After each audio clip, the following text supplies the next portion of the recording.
అశ్వ సంవత్సరంలో కైలాస యాత్ర Sri Gayatri tours and travels 8977349696. నమస్తే, welcome to it's you TV. నేను మీ సత్య. 4 దశాబ్దాల పాటు ఒక ఉద్యమాన్ని మొత్తం కూడా నక్సలిజాన్ని పెద్ద ఎత్తున ఒక 40 సంవత్సరాలు ఉర్రూతలొగించిన పరిస్థితి ఉంది, ఉవ్వెత్తున ఎగిసిన పరిస్థితి ఉంది. ఎంతోమంది తెలంగాణకు సంబంధించినటువంటి బిడ్డలు, తెలుగు బిడ్డలు, అటు రెండు రాష్ట్రాలకు సంబంధించినటువంటి పౌరులు కూడా ఈ ఉద్యమంలో పాల్గొన్నారు. ఉవ్వెత్తున అంటే 1980, 1990లో ఉవ్వెత్తున ఈ ఉద్యమం పెద్ద ఎత్తున మారుమోగింది. కానీ ఇప్పుడు ప్రస్తుతం ఏదైతే ఈ ఆపరేషన్ ఖగార్ కావచ్చు, సో కేంద్ర ప్రభుత్వం తీసుకున్నటువంటి డిసిషన్ కావచ్చు, ఇవన్నిటి దృష్ట్యా మొత్తం కూడా దాదాపు 10ల సంఖ్యలోకి మావోయిస్టులు అందరూ కూడా వచ్చిన పరిస్థితి ఉంది. సో మార్చి 31, సో వచ్చే నెల మార్చి 31 వరకు మొత్తం కూడా ఈ మావోయిజం, నక్సలిజం అనేదే లేకుండా పోవాలనేది కేంద్ర ప్రభుత్వం పెట్టుకున్న డెడ్ లైన్. దాంతోపాటుగానే నిన్న మొన్న లొంగిపోయినటువంటి ఏదైతే కేంద్ర కమిటీ సభ్యులు దేవ్జీ కానీ, రాజిరెడ్డి కానీ, అలాగే బడే చొక్కారావు కానీ కీలక నేతలందరూ కూడా లొంగిపోయారు.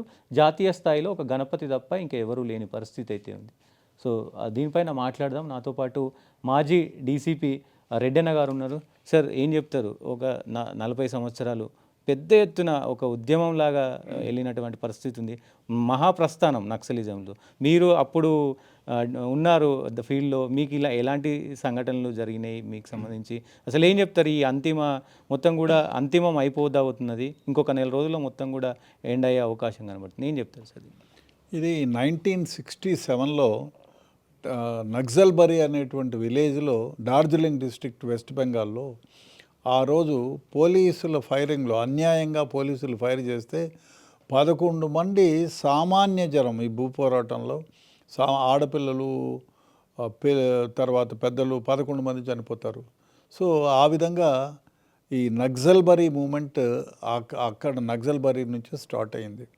స్టార్ట్ అయిన తర్వాత ప్రజలకు జరుగుతున్న అన్యాయాలు, ప్రభుత్వాలు పట్టించుకోకపోవడం, అదేవిధంగా ప్రభుత్వాలు ఇచ్చేటువంటి రాయితీలు కానివ్వండి అన్నీ కూడా ప్రజలకు అనటం లేదు, మధ్యలో దోపిడీ జరుగుతుందనే ఉద్దేశంతో ఈ ఉద్యమం ఉవ్వెత్తున లేసి మధ్యప్రదేశ్, ఉత్తరప్రదేశ్, మహారాష్ట్ర, ఒరిస్సా, అదేవిధంగా ఆంధ్రప్రదేశ్, 2 రాష్ట్రాల్లో కూడా ఈ ఉద్యమంలో స్టార్ట్ అయిపోయింది.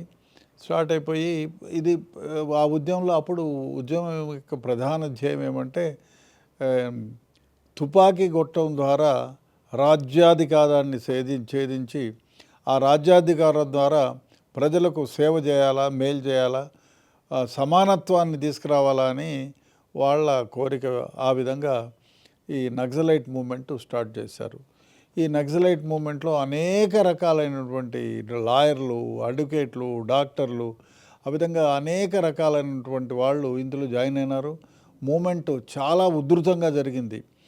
కాకపోతే ఈ మూమెంట్ ఎంతవరకు పోయిందంటే విరక్షరారహితంగా వాళ్ళు ఎవరిని పడితే పోలీసులను కానీ మిగతా వాళ్ళని కూడా వధించడం జరిగింది. అంటే వాళ్ళకి ధ్యేయం ఏమంటే ఎక్కడ అన్యాయం జరిగినా అన్యాయాన్ని ఎదిరించాలి. ఇప్పుడు సో మెనీ పాలిటీషియన్స్ అదేవిధంగా పోలీసు పార్టీలని గురిగా చేసుకుని ఎక్కడ అన్యాయం జరిగితే ఆ అన్యాయాన్ని ఎదిరించాలనే ఉద్దేశంతో, బలప్రయోగంతో ఈ మూమెంట్ స్టార్ట్ అయింది. మన దగ్గర కూడా ఫస్ట్లో April 22 peoples war group start అయింది 1980లో. అప్పుడు కొండపల్లి సీతారామయ్య గారు దీనికి ఆద్యులుగా ఉండి దీన్ని గొప్పగా ఈ ఉద్యమాన్ని నడిపించారు. ఆయన ప్రేరేపితుడై, అదేవిధంగా మన నాగిరెడ్డి, అనంతపూర్ తరిమెల నాగిరెడ్డి దగ్గర నుంచి అక్కడ కదిర్లో భాషాన ఉన్నాడు ఆయన ఒకడు. ఇలా పెద్ద వాళ్ళు కూడా ఈ నక్సలైట్ మూమెంట్లో జాయిన్ అయ్యి ఉద్యమం పెద్ద ఎత్తున చెలరేగి ప్రజలు దానికి విశేషమైన మద్దతు తెలిపారు. అదేవిధంగా వేల సంఖ్యలో ఇప్పుడు ఎక్కడో నక్సల్బరీ మూమెంట్లో జరిగిన స్మాల్ మూమెంట్కి ఇంత ఉద్యమం జరిగి వేల మంది దాంట్లో జాయిన్ అయ్యి నక్సలైట్లు 6-7 రాష్ట్రాలలో తమ ఉనికిని చాటుకున్నారు. అదేవిధంగా పోలీసుల ప్రాబల్యం ఎక్కడైతే ఉందో అక్కడంతా వాళ్ళు ఆల్మోస్ట్ వాళ్ళ అధికారాన్ని చలామణి చేసి అంత దూరం వెళ్ళిపోయారు. కాకపోతే వాళ్ళు ఆ విధంగా చేస్తే ప్రజలు కూడా ఆ విధంగా సపోర్ట్ చేశారు. అప్పుడు ఎక్కడ అన్యాయం జరిగినా అన్యాయాన్ని ఎదిరించటం, వాళ్ళను క్వశ్చన్ చేయడం, ఆ విధంగా చేసి ఈ ఉద్యమాన్ని తీసుకెళ్ళాడు. చివరికి కొండపల్లి సీతారామయ్య 87వ సంవత్సరంలో 2002లో ఏప్రిల్లో చనిపోయాడు. అదేవిధంగా చాలామంది ఈ ఉద్యమకారులు నెమ్మదిగా, ఎందుకంటే కొన్ని ఉద్యమాలు ఎందుకు అప్పుడు అవసరం 1960, 70, 80, 90లలో అవసరం. ఎందుకంటే ప్రజలకు ప్రభుత్వాలు ఇచ్చేటువంటి ఏమైతే అవి ప్రయోజనాలు ఉన్నాయో అవన్నీ మధ్యదారులు కొట్టేయటం, భూస్వాములు, పెత్తందారులు ఇచ్చలవిడిగా తమ ఇష్టం వచ్చినట్టు అందరినీ అణగారిన పరిస్థితులు చేయడం, అరాచకాలు సృష్టించడం చేశారు. అందువల్ల ఉద్యమానికి అంతులేని సపోర్ట్ వచ్చింది.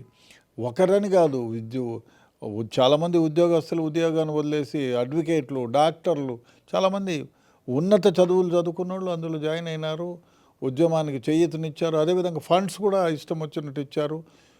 దాంతో ఏమైపోయింది, ఉద్యమం ఉవ్వెత్తున ఎగిసి పోయింది. పోను ఏమైపోయినా అంటే అప్పట్లో కమ్యూనికేషన్ వ్యవస్థ లేదు. కమ్యూనికేషన్ వ్యవస్థ మెరుగుపడింది. దాంతోపాటుగా రోడ్లు ఎక్కడ ఏ మారు, అప్పుడు ఏమంటే మీరు ఆదిలాబాద్ డిస్ట్రిక్ట్ పోవాలంటే అంతెందుకు వరంగల్ డిస్ట్రిక్ట్, నేను వరంగల్లో పనిచేసే రోజుల్లో ములుగు ప్రాంతంలో పోలీసులు వెళ్ళాలంటే కష్టం, నర్సంపేట వెళ్ళాలంటే కష్టం, అక్కడికి 40-50 కిలోమీటర్లైనా. అదేవిధంగా ఇక ఎక్కడైనా కొండ ప్రాంతం, పారుమూల ప్రాంతాల్లో పోలీసులు పోలేకుండా పోయినారు. కొన్ని కేసుల్లో వాళ్ళే పంచాయతీలు, నక్సలైట్లే వాళ్ళు చెప్పిందే వేదమైనట్టు అయిపోయింది. నేను విజిలెన్స్లో పనిచేసేటప్పుడు 1997లో ములుగు ఎంఎల్ఎస్ పాయింట్ను తనిఖీ చేయన పోవాలన్నా టైం చూసుకొని పోయి తనిఖీ చేయాల్సిన విషయం వచ్చి అంత ఉధృతంగా ఉండేది. పోను ఏమైందంటే వీళ్ళ కొంచెం ఆగడాలు కూడా పెరిగాయి. అదేవిధంగా ప్రభుత్వం ఏవైతే ఫలాలు ఉన్నాయో దానిని మారుమూల ప్రాంతంలో ఉండే వాళ్ళకు కూడా చేరేటట్టు చేశారు. ఎడ్యుకేషన్ పెరిగిపోయింది. అందులో అప్పుడు చదువుకున్న వాళ్ళ సంఖ్య లేదు, అంతా ఎలుముద్రలే. సో ఈ 1967కి 2000కి ఏమైపోయిందంటే చదువుకున్న వారి సంఖ్య పెరిగింది. ఆ ఉద్యమము తుపాకీ కొట్టడం ద్వారా ఏ ఉద్యమాన్ని సాధించలేము, ప్రభుత్వాలని శాసించలేము, ప్రభుత్వాన్ని సృష్టించలేము అనేటువంటి భావన అందరిలో కలిగింది. అదేవిధంగా మీకు కమ్యూనికేషన్ పెరిగింది. ఇప్పుడు 1980కి 90కి 2000కి ఇప్పుడు 2020కి ఎంతో ఇది ఉందన్నమాట. ఆ విధంగా కమ్యూనికేషన్ పెరిగింది, రోడ్డు రవాణా వ్యవస్థ పెరిగింది. అదేవిధంగా ఎలక్ట్రానిక్ మీడియా, ప్రింట్ మీడియా ఏమైపోయిందంటే ఉధృతంగా ఉంది. ఇప్పుడు మీరు ఏదైనా చిన్న అన్యాయం ఎవరికైనా జరిగితే అది డెఫినెట్గా ఈ electronic media, social media especially, మీరు అదిగో పులి అంటే ఇదిగో తోక అని, అది తోక లేకపోయినా పులి లేకపోయినా 50 పులులను సృష్టిస్తుంది ఈ సోషల్ మీడియా. ఆ విధంగా ఎవరు ఎక్కడ ఏమి అన్యాయం చేసినా దాన్ని వెలికి తీయడానికి అనేక మార్గాలు వచ్చాయి. అందువల్ల ఈ ఎక్స్ట్రీమిస్ట్ ఆర్గనైజేషన్ యొక్క సహకారం తీసుకోవాలనేటువంటి భావన ఎక్కడా లేకుండా పోయింది. ఎందుకంటే వాళ్ళెప్పుడు కూడా దౌర్జన్యంతోనూ తుపాకీ కొట్టడం ద్వారానే అందరికీ సరసమానమైనటువంటి రాజ్యాంగాన్ని తీసుకురావాలి, హక్కులను కల్పించాలని చూశారు. దానివల్ల చాలా హింసాత్మకమైనటువంటి సంఘటనలు జరిగాయి. అందులో పోను ఏమైపోయిందంటే దానికి మద్దతు ఇచ్చే వాళ్ళ సంఖ్య కూడా తగ్గిపోయింది, అందులో జాయిన్ అయ్యే వాళ్ళ సంఖ్య కూడా తగ్గిపోయింది. అదేవిధంగా నక్సల్బరీ మూమెంట్లో ఉన్న మూమెంటు తర్వాత వచ్చినటువంటి వాళ్ళు ఎంతసేపు వాళ్ళు అంటే మళ్ళీ మనము డబ్బులు సంపాదించుకోవాలి, మనం ఆయుధాలు డబ్బులు ఎందుకంటే ఆయుధాలు సమకూర్చుకోవాలి, వాళ్ళకి భోజనాలు కావాలి. ఇప్పుడు వేల మంది సంఖ్యలో నక్సలైట్లు జాయిన్ అయిన వాళ్ళకి వాళ్ళకు అన్ని సౌకర్యాలు కావాలి కదా, ఎంత ఫారెస్ట్లో ఉన్నా. సో వెపన్స్ కావాలి, వాళ్ళు తిరగడానికి మందికి కావాలని డబ్బులు సమకూర్చుకునే దగ్గర కొన్ని దౌర్జన్యాలు కూడా జరిగిన సందర్భాలు ఉన్నాయి. అందులో పోను ఏమైందంటే ప్రజలు కూడా తెలుసుకున్నారు ఈ మూమెంటు మంచిది కాదు అని. అందుకని దాన్ని స్తబ్దతగా ఉండిపోయింది. దానికి నక్సలైట్ మూమెంట్కి సపోర్ట్ చేసేవారి సంఖ్య తగ్గిపోయింది, దాంట్లో జాయిన్ అయ్యేవారి సంఖ్య తగ్గిపోయింది. అదేవిధంగా పోలీసు బలగాలు విపరీతంగా కూంబింగ్ చేశాయి, ఎన్కౌంటర్ చేశాయి. దానివల్ల ఏమైపోయిందంటే చచ్చుబడిపోయింది. ఈ మధ్యకాలంలో ఏమైపోయిందంటే ఈ ఆపరేషన్ కగార్ తర్వాత మొత్తం ఉద్యమం తుడిచిపెట్టుకుపోయింది. దానికి కారణాలు ఏమిటంటే, ఒకటి నక్సలైట్ మూమెంట్ ద్వారా తుపాకీ కొట్టడం ద్వారా రాజ్యాధికారాన్ని సాధించలేము అనేది ఒకటి. అది ప్రజలకు సపోర్ట్ ఇచ్చే వాళ్ళకి అర్థమైపోయింది. అదేవిధంగా ప్రజలు ఎడ్యుకేటెడ్ అయిపోయినారు, బాగా చదువుకున్నారు. అదేవిధంగా ఎలక్ట్రానిక్ మీడియా, సోషల్ మీడియాలో ఎక్కడ అన్యాయం జరిగినా బయటకు కనపడతా ఉంది. అందువల్ల నక్సలైట్లు ద్వారా వాళ్ళకి న్యాయం చేసేటువంటి పరిస్థితులు లేవు. అందువల్ల ఏమైపోయింది, ఆ మూమెంట్ డల్ అయిపోయింది. సో వాళ్ళని ఎన్నో సందర్భాల్లో ప్రభుత్వాలు, అయ్యా మీరు జనజీవన స్రవంతిలో కలిసిపోయి మీరు పోరాడండి, మీరు హక్కుల కోసం పోరాడండి, కానీ ఒక ఎమ్మెల్యేగానో ఎంపీగానో మినిస్టర్గానో మీరు ప్రజలకు సేవ చేయొచ్చు అని ఎన్నో సందర్భాల్లో చెప్పినారు. దాన్ని తుపాకీలు వదిలిపెట్టండి, జనజీవన స్రవంతిలో కలిసిపోయి మీరు ప్రజలతో మమేకమై ప్రజలకు జరిగే అన్యాయాన్ని మీరు కొట్లాడండి, అందులో గవర్నమెంట్ దృష్టికి తీసుకురండి అని చెప్తే వినలేదు. దాంతో ఏమైపోయిందంటే నక్సలైట్లకి సపోర్ట్ చేసేవారి సంఖ్య గణనీయంగా తగ్గిపోయింది, జాయిన్ అయ్యేవారి సంఖ్య తగ్గిపోయింది. అదేవిధంగా పోలీసు బలగాలు వాళ్ళను ముప్పేటల, ఈ కగారులో అయితే ముప్పేట దాడి చేయటం. సో దాంతో అది కాకుండా ఇప్పుడు ముందులో ఫారెస్ట్లోకి పోవాలంటే భయం, కమ్యూనికేషన్ లేదు. ఇప్పుడు ఎక్కడుంది, మీరు ఎక్కడికి కావాలన్నా కమ్యూనికేషన్ వ్యవస్థను ఏర్పాటు చేసుకోవచ్చు. ఎక్కడ చూసినా రోడ్లు ఉన్నాయి, ఈ బస్తర్ అడవుల్లో రోడ్లు ఉన్నాయి. మీరు ఎక్కడికి పోయినా అక్కడికి రోడ్లు ఉన్నాయి. సో సౌకర్యాలు పెరిగినాయి. అదేవిధంగా కమ్యూనికేషన్ వ్యవస్థ బాగా పెరిగిపోయింది. సో ముందు కాలంలో ఎక్స్ట్రీమిస్ట్ ఆర్గనైజేషన్లు వాళ్ళ వ్యూహాలకు కొన్ని వందల సార్లు పోలీసు బలగాలు బలైపోయాయి. సో అది ఇప్పుడు జరగటంలా, ఎందుకంటే పోలీసుల సంఖ్య విపరీతంగా పెరిగింది, వాళ్ళ దగ్గర అత్యాధునికమైనటువంటి ఆయుధాలు ఉన్నాయి. అదేవిధంగా నక్సలైట్లకు కూడా మద్దతునిచ్చే వారి సంఖ్య గణనీయంగా తగ్గిపోయింది, దాంట్లో జాయిన్ అయ్యే వారి సంఖ్య తగ్గిపోయింది. ఆ కారణాల వల్ల అదేవిధంగా ఎవరైతే సరెండర్ అయినారో వాళ్ళ ద్వారా ఎవరైతే ఈ ఉద్యమాన్ని నడుపుతున్నారో వాళ్ళ వ్యూహాలను కూడా పోలీసులకు చేరవేయడం జరిగింది. తద్వారా ఎక్స్ట్రీమిస్ట్ ఆర్గనైజేషన్ వేయడానికి సౌకర్యం కలిగింది. ఆ విధంగా నక్సలైట్ మూమెంట్ని సన్నబరుస్తూ వచ్చారు. ఇప్పుడు చాలామంది ఎవరు లేరు ఎక్సెప్ట్ గణపతి తప్ప, మిగతా వాళ్ళంతా సరెండర్ అయిపోయినారు. సరెండర్ కాకపోతే డెఫినెట్గా వాళ్ళు చనిపోవాల్సిన పరిస్థితి ఏర్పడుతుందేమో అన్నట్టు భయంతో జనజీవన స్రవంతిలో కలిసిపోయినారు. మంచి విషయమే. ఎట్లా ఉండే సార్, అంటే మీరు అధికారంలో ఉంటే, అంటే మీరు డ్యూటీలో ఉన్నప్పుడు కానీ ఇట్లాంటి తెలుగు రాష్ట్రాల్లో పెద్ద ఎత్తున ఉవ్వెత్తున ఎగిసిపడ్డటువంటి సిచ్యువేషన్ ఉంది. మీకు ఎట్లా ఉంటుండే, అంటే మీతో ఎవరైనా కోఆర్డినేషన్ చేయడం కానీ, అంటే మీరు అక్కడికి వస్తే మేము ఇది చేస్తాం అది చేస్తాం అంటూ బెదిరింపులు కానీ ఇట్లాంటివి ఎమ్మెల్యేలకు కానీ ఎంపీలకు కానీ ఇట్లాంటి ఏమైనా బెదిరింపు మీ దృష్టికి వచ్చినాయి ఏమున్నాయి? చాలా సందర్భాల్లో పాలిటీషియన్స్కి, వరంగల్లో పనిచేసేటప్పుడు పాలిటీషియన్స్కి మీరు ఫలానా మూమెంట్కు మీరు ఈ సహాయం చేయాలని వర్తమానాలు పంపించేవాళ్ళు. అదేవిధంగా నేను విజిలెన్స్లో పనిచేసేటప్పుడు ఎమ్మెల్యేస్ పాయింట్స్ కూడా వర్తమానాలు వచ్చేవి. అదేవిధంగా ఎక్కడైనా ఏదైనా పొరపాట్లు, చిన్న ఇబ్బందులు జరిగితే దానికి వాల్ పోస్టర్లు వెలిసేవి. పోలీసులు సింగిల్గా కానీ ఇద్దరు ముగ్గురు కానీ పోవాలంటే భయపడేవాళ్ళు. ఇప్పుడు గోవిందరావుపేట కానీ ఇట్లా మారుమూల ప్రదేశాలకు ఏదన్నా కేసులు ఇన్వెస్టిగేషన్కి పోవాలన్నా భయపడే పరిస్థితి ఉండేది. దానివల్ల చాలా సందర్భాల్లో రాత్రిపూట పోలీసులు ప్రయాణం చేయాలన్నా, లేదు పోలీస్ వాహనాల్లో ప్రయాణం చేయాలన్నా ఎక్కడ బాంబులు పెడతారో, ఎక్కడ మైన్స్ పెడతారో అని భయపడేవాళ్ళు. సింగిల్గా పోయేదానికి చాలా ఇబ్బంది పడేవాళ్ళు. మారువేషాల్లో పోలీసులు పోవాల్సిన పరిస్థితి ఏర్పడింది. మీరు ఎవరన్నా మీ సర్వీస్లో పట్టుకున్నారా సార్? నేను పర్సనల్గా లేదు, కానీ చాలా సందర్భాల్లో వార్నింగ్స్ వచ్చిన సందర్భాలు ఉన్నాయి కానీ బట్ మాకంత సివియర్గా ఏమీ లేదు. కాకపోతే ఎమ్మెల్యేస్ పాయింట్లో వీళ్ళు తనిఖీ చేసినప్పుడు ఫలానా వాడు అన్యాయం చేస్తున్నాడు, వాని మీద కేసులు పెట్టండి అట్లాంటివి లెటర్లు వచ్చేవి, అనానమస్ లెటర్స్.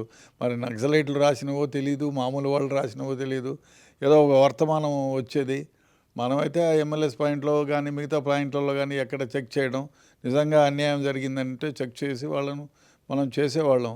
మామూలుగా కొన్ని నక్సలైట్ ముసుగులో కూడా మామూలు వ్యక్తులు కూడా ఈ విధంగా లెటర్లు రాసి లబ్ధి పొందిన వ్యవహారాలు కూడా ఉన్నాయి.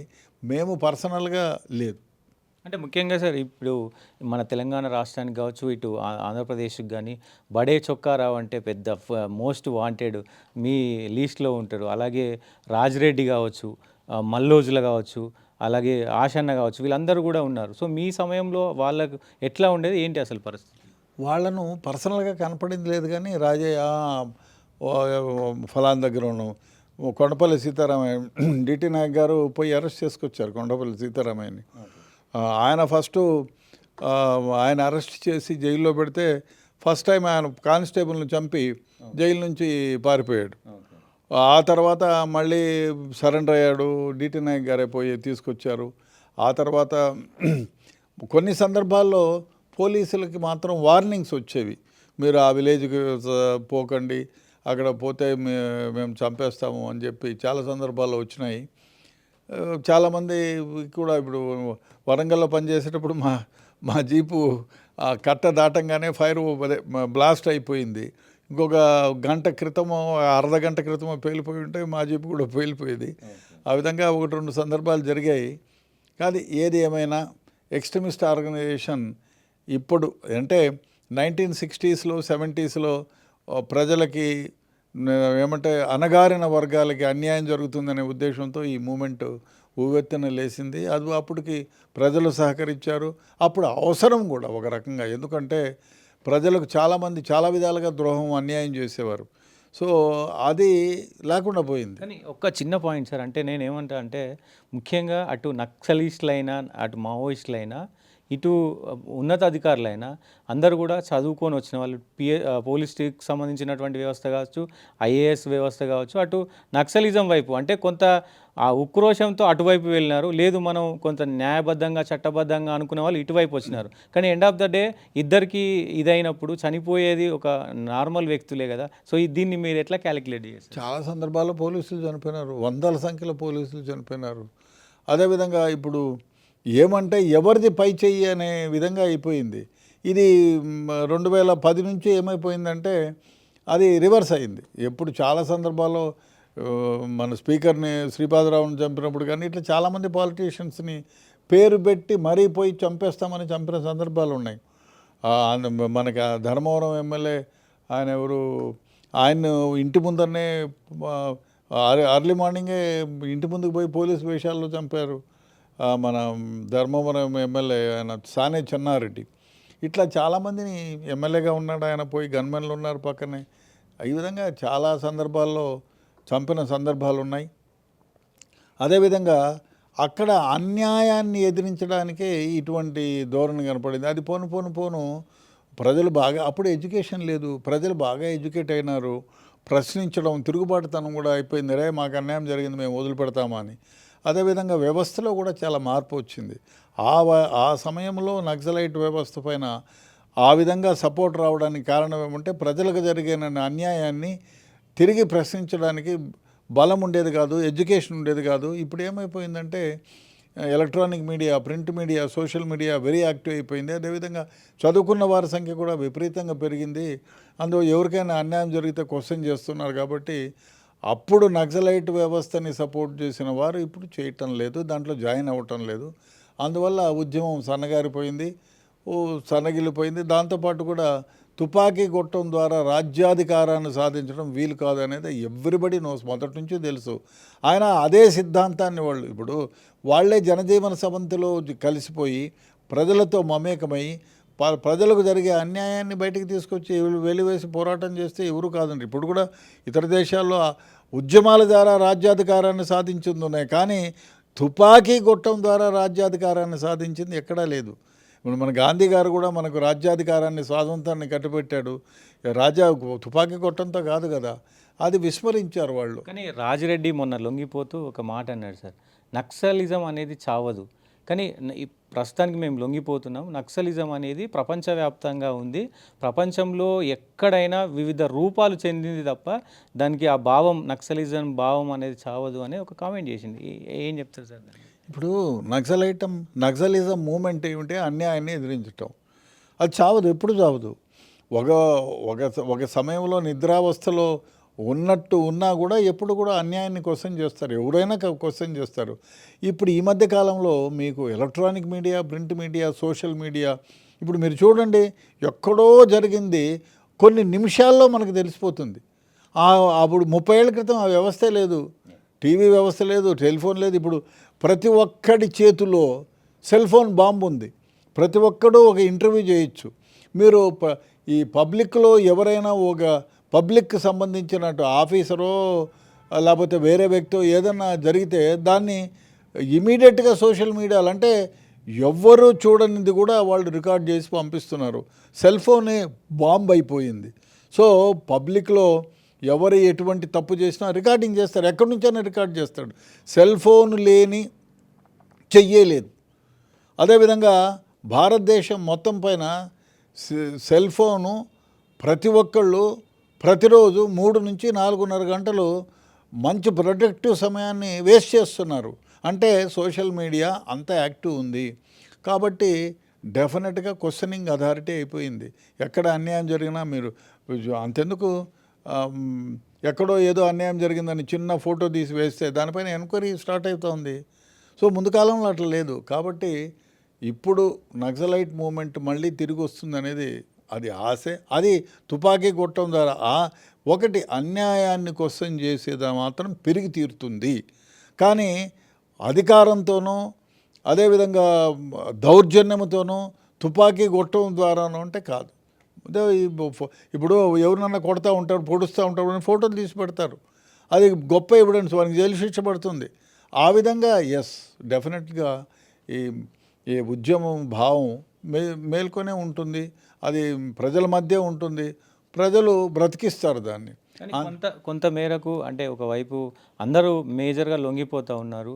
సో ఏదైతే గిరిజనులకు సంబంధించినటువంటి సంపద కొన్ని ఏదైతే ఈ గనుస్ కావచ్చు అవన్నీ ఉన్నాయి, ఛత్తీస్గఢ్లో పెద్ద ఎత్తున ఉన్నాయి కాబట్టి ఆపరేషన్ కగార్ కావచ్చు మొత్తం కూడా ఈ మావోయిస్టులు అనటోళ్ళు లేకపోతే మన పని మనం హ్యాపీగా చేసుకోవచ్చు.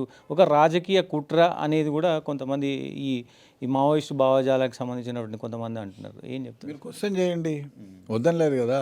ఇప్పుడు మావోయిస్టులు ఉండే ఏమి కాదు కదా, సామాన్య మానవుడిగా లెటర్ రాయండి. ఇవాళ ఎలక్ట్రానిక్ మీడియాకు, ప్రింట్ మీడియాకు ఇప్పుడు ఎవరన్నా దౌర్జన్యంగా మైనింగ్ చేస్తా అంటే ఫోటోలు తీయండి, ఈ విధంగా చేస్తున్నారని కోర్టులో ఫైల్ చేయండి. ఇప్పుడు ఆ పబ్లిక్ లిటిగేషన్గా తీసుకుంటారు కదా, సుప్రీంకోర్టులో వేసినా తీసుకుంటారు కదా, ఎక్కడ అన్యాయం జరిగినా. అన్యాయాన్ని ఎదిరించేటట్టు ఇప్పుడు ఈ ముందు కాలంలో మీరు ఫోటో తీయాలంటే ఎంత కష్టం, ఇప్పుడు ఎక్కడ నిలబడైనా తీయగలరు. ఎక్కడ ఏ అన్యాయం జరిగినా మీరు క్వశ్చన్ చేయకపోయినా ఫోటోలు తీసి పబ్లిక్లోకి పెట్టచ్చు, ఎలక్ట్రానిక్ మీడియా, ప్రింట్ మీడియాకి పెట్టచ్చు, మీరే యూట్యూబ్లో పెట్టచ్చు, సింపుల్గా యూట్యూబ్లో అప్లోడ్ చేయొచ్చు.